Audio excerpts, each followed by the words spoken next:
Сите луѓе се еднакви. Колку пати ја имаме чуено оваа фраза и колку пати сме се увериле во неточноста на оваа по сите мерила универзална порака.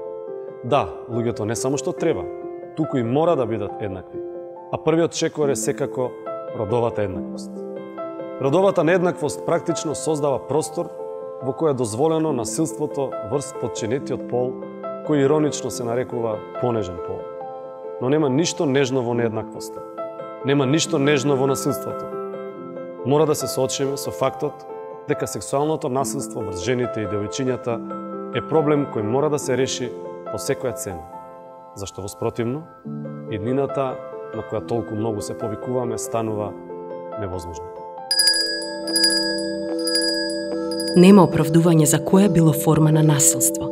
Следи ги активностите и вклучи се во 16 дена активизам против насилство врз жени и девојчиња.